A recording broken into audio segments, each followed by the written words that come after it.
जीवन में कब कहाँ और किसके साथ मुलाकातें हो जाए ये कोई नहीं जानता।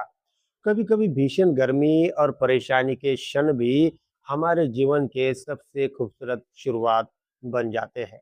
ये कहानी है रोहत की रहने वाले आर्यन और कुरुक्षेत्र की एक मासूम सी लड़की ईशा की। एक अनजानी राह, एक प्यासा मुसाफिर और एक ठंडी छाव के नीचे पनपी यह प्रेम कहानी जो इत्तेफाक और किस्मत के ताने बाने से बुनी गई है। आइए दोस्तों जानते हैं इस सफर की दास्तान को। जून 2026 की प्रचंड गर्मी, सूरज आग उगल रहा था। आर्यन, जो गुरुग्राम की एक मल्टीनेशनल कंपनी में सॉफ्टवेयर इंजीनियर है, अपनी बाइक से अपने ननिहाल कुरुक्षेत्र जा रहा था। मामा ने फोन पर कहा था कि नाना जी के बगीचे से ताजे फल और घर का बना अचार लेते आना। आर्यन ने सोचा, चलो इसी बहाने कुछ दिन सुकून के बिता लूंगा। दोपहर के 12 बज रहे थे। लू के थपड़े चेहरे को झुंझला रहे थे। 80 किलोमीटर के सफर में अभी भी आधी दूरी ही तय हुई थी कि गर्मी ने उसे बेहाल कर दिया था। दोस्त को गर्मी से परेशान होकर आर्यन ने फैसला किया कि अब वो और बाइक चलाना मुमकिन नहीं है। उसने सड़क किनारे नजरें दौड़ाई। तभी उसे एक पुराने ढंग का लेकिन बेहद साफ सुथरा घर दिखा। घर के बाहर एक विशाल बरगद का पेड़ था, जिसकी घनी छाया सड़क तक आ रही थी। पेड़ के ठीक नीचे एक लोहे का हैंडपंप लगा था। बिना सोचे समझे उसने बाइक वहां रोकी। हैंडपंप के पास ठंडी जमीन पर बैठकर उसने राहत की सांस ली। जैसे ही उसने ठंडे पानी अपने चेहरे पर डाला, उसे लगा जैसे जान में जान आ गई हो। तभी घर के दरवाजे से एक लड़की बाहर निकली। वो ईशा थी, जो अभी भी अपनी पढ़ाई पूरी कर रही थी और घर पर ही थी। उसने अजनबी को पेड़ के नीचे बैठे देखा। पहले तो उसे थोड़ा संकोच हुआ, लेकिन अतिथि देवो भव की परंपरा उसके संस्कार में थी। उसने बड़े शालीनता से पूछा, क्या आप प्यासे हैं? अगर आपको गर्मी लग रही है तो आप बरामदे में आकर बैठ सकते हैं। आर्यन अपनी थकान में इतना चूर था कि उसने बस सिर हिलाकर शुक्रिया ही कहा। दोस्तों, ईशा ने अंदर से एक सुराही से ठंडा पानी और गुड़ चना लाकर आर्यन के सामने रखा।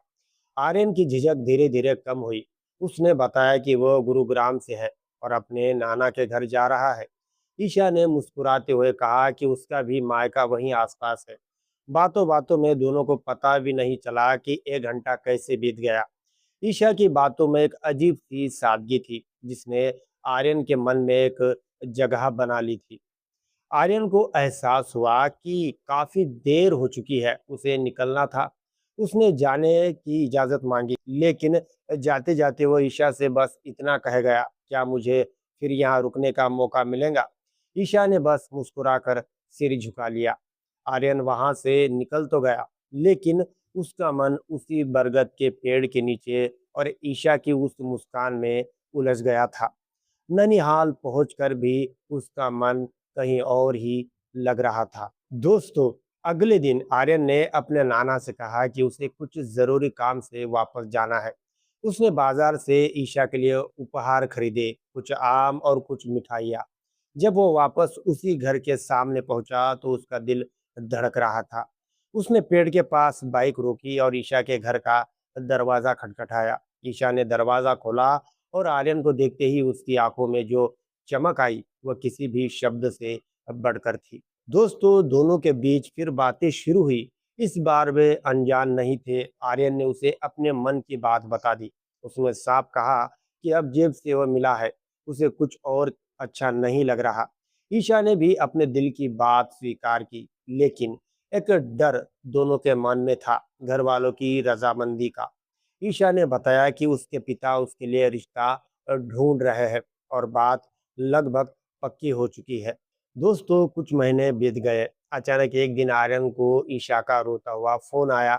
उसने बताया कि शादी की तारीख तय हो गई है और वह किसी और से शादी नहीं करना चाहती।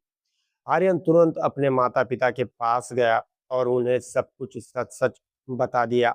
उसके माता पिता ने उसके प्रेम की पवित्रता को समझा और ईशा के घर रिश्ता भेजने का फैसला किया। दोस्तों तभी आर्यन के माता पिता ईशा के घर पहुंचे।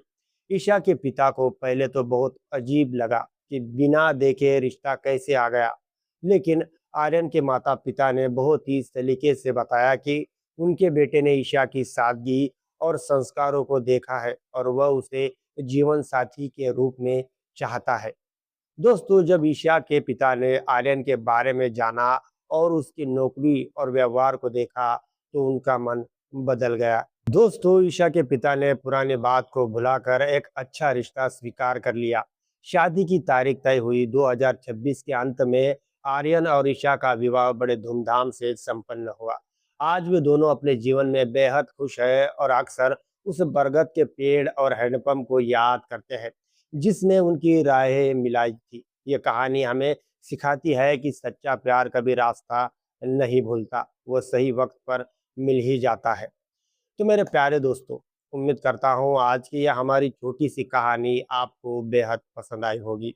दोस्तों अगर यह कहानी आपको ज़रा से भी पसंद आई हो तो प्लीज़ मेरे चैनल को सब्सक्राइब ज़रूर कर लीजिएगा और एक वीडियो को लाइक भी ज़रूर कर दीजिएगा। दोस्तों आपके एक लाइक से मेरा हौसला बढ़ता है। दोस्तों अब आपसे इजाज़त चाहता हूँ, मिलूंगा आपको ऐसे किसी और एक इंटरेस्टिंग कहानी के साथ। तब तक के लिए